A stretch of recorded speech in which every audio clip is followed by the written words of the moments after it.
let's just give the foundation of what IFS is. Sure. Yeah. Okay, So, sorry that I bypassed anybody's parts. I didn't mean to. so as Rabbi YY says, the basic assumption is that everybody is a multiple personality, not in the sense that we have that disorder, but in the sense that we all have these, what other systems call subpersonalities, that the mind isn't naturally unitary. It actually is quite multiple, and that's a good thing, that they're there to help us in our life, that they all have different qualities and resources uh, that are quite valuable to us. So that's the way we come into the world. But through the kind of bad parenting we've been talking about, or traumas that happen, especially when we're young, uh, or just the experiences we have in this culture, they are forced out of their naturally valuable states, and some of them, uh, because some of them, other systems might call these inner children that before they get hurt are full of love and openness and creativity and joy and playfulness, but they're also the most sensitive parts of us. So they're the ones that get hurt the most. So if we have experiences where we're told that we're not valued, then they take on the burden of worthlessness. Or if we're terrified by some event, they're the ones that hold the terror or the emotional pain and so on. And once they get burdened like that, they have the power to make us feel what they carry. They can pull us back into those scenes, and they can overwhelm us with all that pain or terror or worthlessness.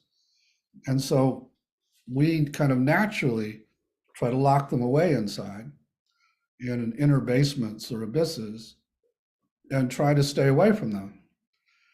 And so those then we call the exiles, which I get is a big word in the Jewish community. And once you have a lot of exiles, you feel a lot more delicate, and the world seems a lot more dangerous because so many things could trigger all that and could overwhelm you with it. And so you wind up with these other parts who, before they had to become these protectors, were just helping you and get through life. They're good at discerning who's safe and who's not, or helping you choose a career direction or a partner or something like that.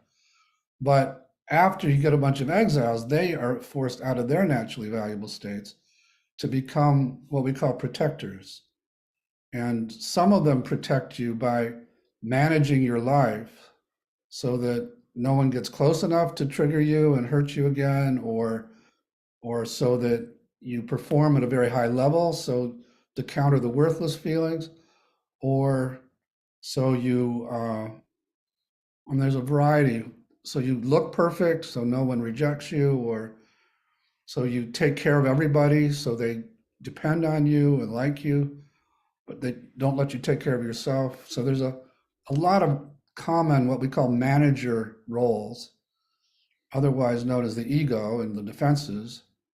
And so we've all got parts that are actively trying to get us through life without getting triggered, without these exiles getting activated, and keeping the external environment controlled, and keeping our bodies controlled too, keeping us from feeling too much. And some of them can be quite numbing, in fact, and keep us in our head all the time. So these we call manager protectors, but it doesn't always work. And the world has a way of breaking through those defenses and triggering our exiles, at which point it's like a big explosion of flames of emotion that threaten to overwhelm you and take you out, make it so you can't function. So we have another set of parts who are on guard, waiting to deal with that emergency, and will go into action impulsively, often without regard to the consequences or the collateral damage. just to get us away from those raw emotions that have exploded out of our exile place. And so we call them firefighters. They're fighting these flames of emotion. And most all of us have a hierarchy of them. Some of them are actually help us. Like I have one that will get me to immediately go and just think about work and get away and distract me away from the pain or whatever I'm feeling. So, you know, in some ways it's been productive, but it's very ignoring of my kids it was, and my relationships. So it was a drag in that way. But other people have a lot of others, you know, some people just kind of dissociate and immediately go off somewhere until the fire calms down. Other people go to addictions of various kinds, or and so on and so on. We all have them. And at the top of that hierarchy for most of us actually is suicide. You know, if the fire gets too hot, there's this exit strategy. It's actually very comforting. So that's the very simple map to this inner territory that I just stumbled into. Just to review, there are, and again, I want to reiterate that none of these labels that I'm throwing out capture the essence of the part. They're the roles the parts were forced into. Just like kids in a family are forced to take on roles that aren't natural to them because of the dynamics of the family. It's the same idea. Once released from those roles in the family, or once they leave the family, they can find out who they really are. And that's a lot of what we're trying to do with these parts, is help them out of these roles so they can transform into who they were born to be. So that's parts.